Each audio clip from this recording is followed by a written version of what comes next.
Welcome, this is Tom Rush Reviews. Today we have the little work knife Finland. Now this one, I'll just give you a close-up of that one. There you go, that's wood knife Finland. That's been probably acid etched or something along those lines onto the blade there, the blank. There you go, and this one's a very small knife. So first of all, let me start by just giving you some dimensions for this one. Let me just zoom out a little bit there, and we'll see what we get. Okay, so we've got, this is the sharp edge. You have a 5.4 centimetre or 54 millimetre blade length, which is about what's that, a couple of inches, 2 inch. Overall length of about 4.5 inch, a little over 4.5 inches. So a very small knife. You're looking at a handle,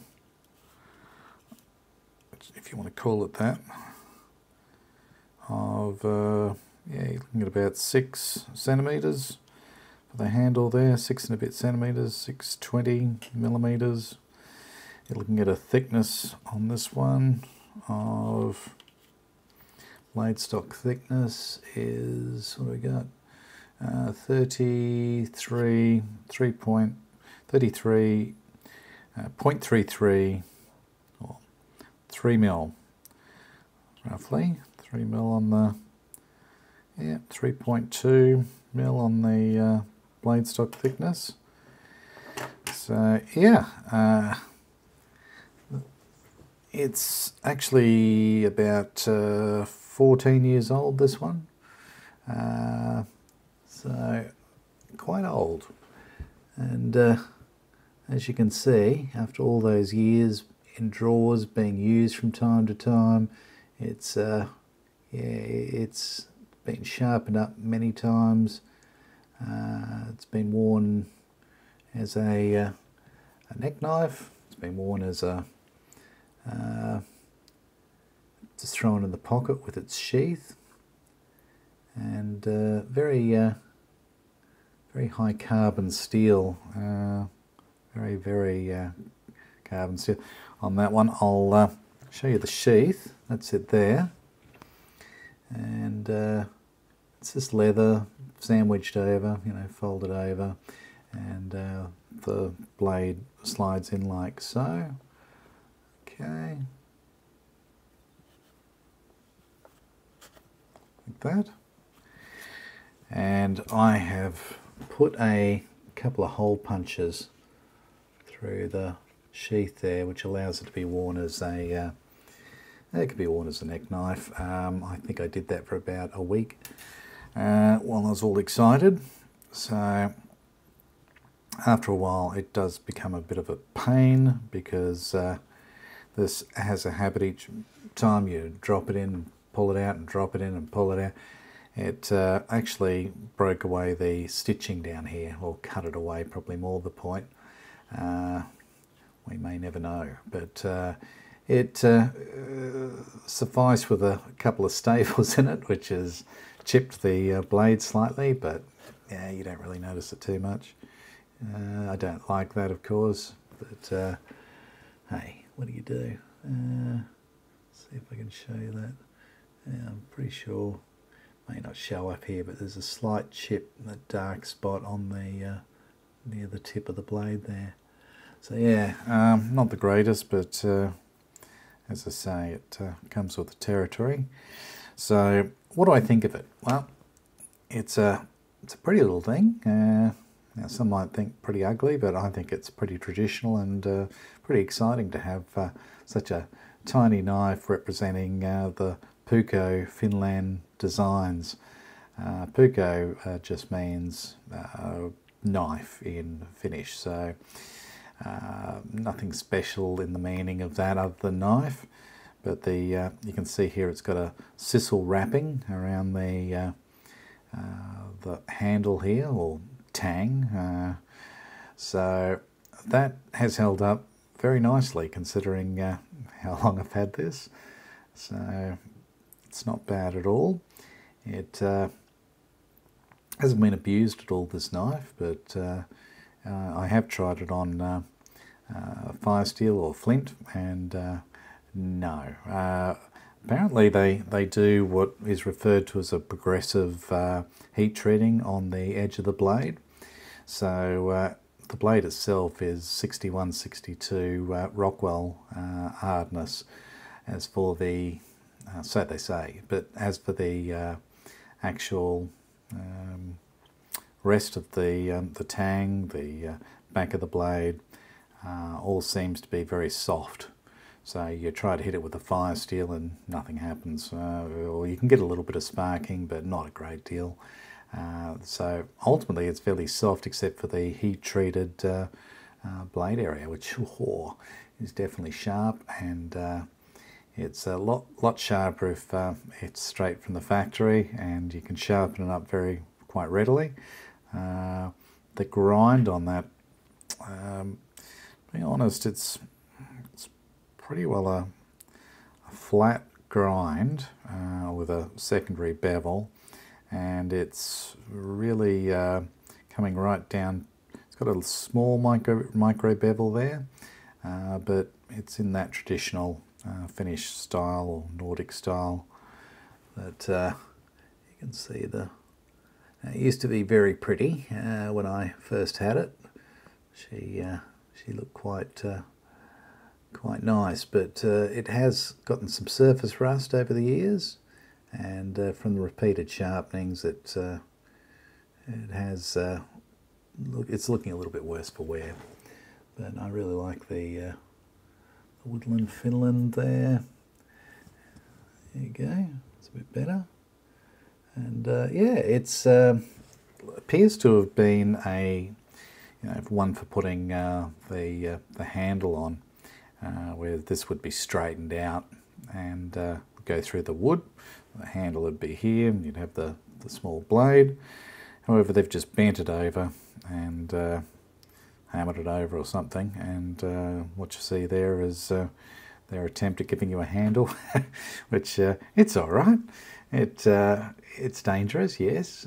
Is it silly? A little bit, because you could cut yourself. Have I? Never. But I've cut myself on plenty of knives with good solid handles. This one I always take a lot more care with, so immediately you pick this one up and you go, well, I'm going to have to be very careful when using this one.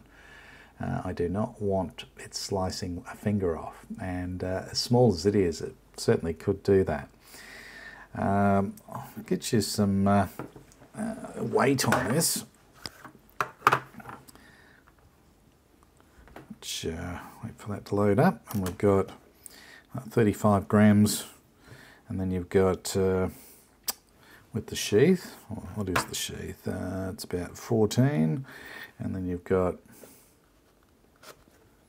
it slides in like that, and we've got 50 grams roughly, or yeah, around about 50 grams. Round it off, and that's what it looks like in the sheath.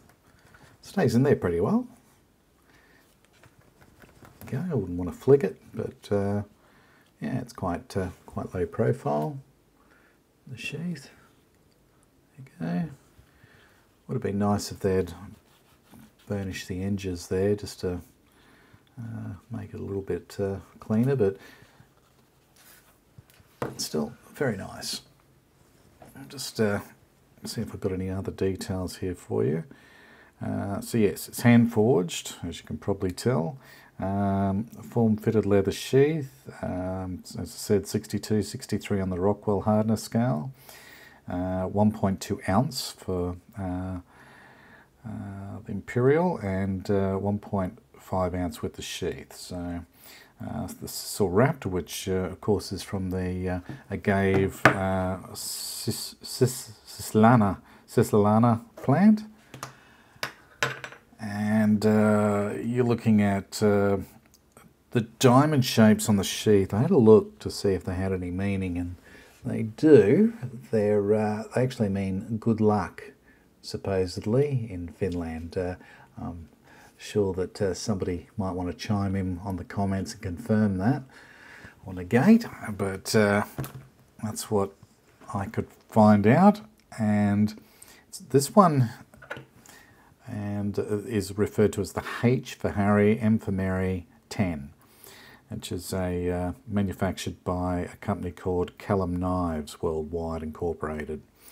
And I believe they're in Switzerland, but I'll have to double check that.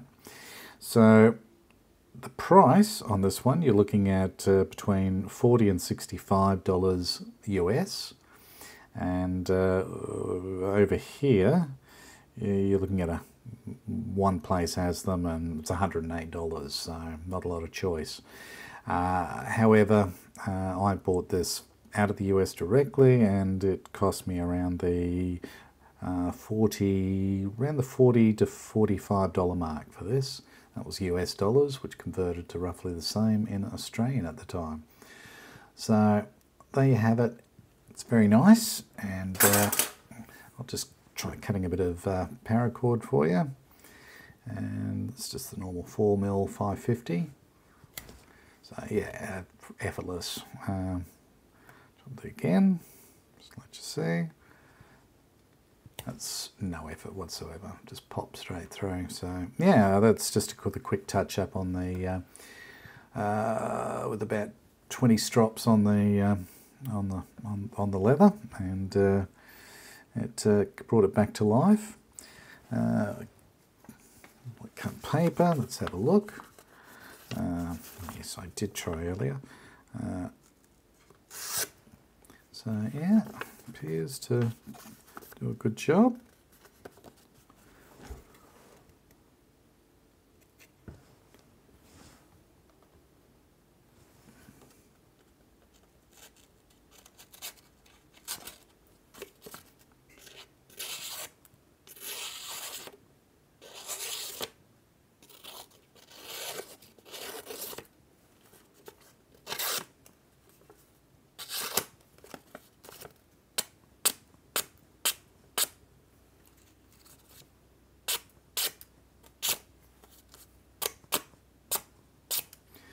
There you go. So yeah, it cuts. It'd be a lot sharper if I gave it some more strops and a little bit of sharpening on the ceramic or diamond stone, but it can be brought back very effortlessly.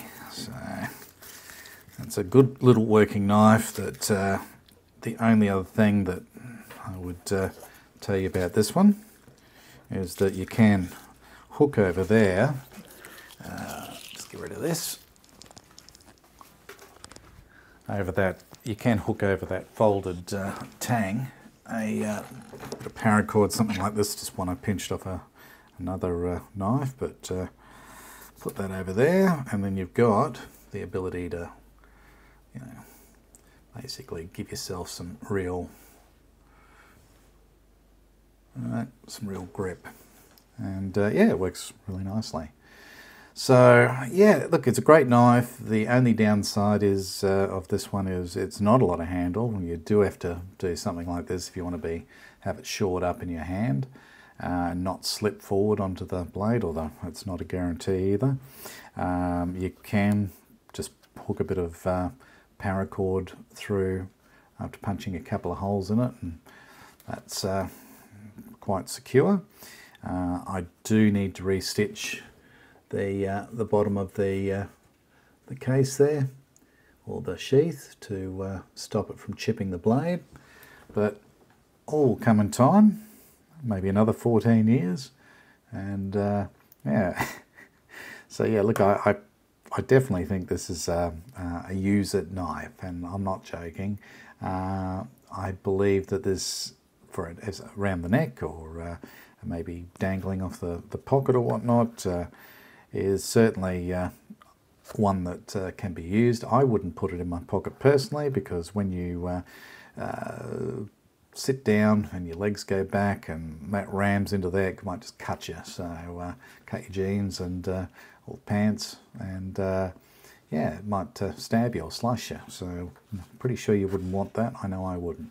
So I wouldn't do it, but many others, from what I've read, do it, wear it that way. But yeah, it's a great little pocket knife. Might be a good one to you know, take camping or whatnot, or just around the house for cutting thread and opening packets, and you know, the occasional small box. So yeah, that's that one. If you can hit the like, or if you'd like to subscribe, it'd be very much appreciated. If you could also, if you know anything about this one and you have any comments, I'd be very much appreciative. I'd like to know more about this one. I couldn't find out a great deal. As I say, I bought it 14 years ago, so my memory is weak and in that department. But yeah, if there's anything you'd like to add, or that you can, any comments you'd like to make, I'd love to receive them. And yeah, I'll get back to you if there's a question. So thank you very much, and until next time, take care, and we'll see you again then. Thank you.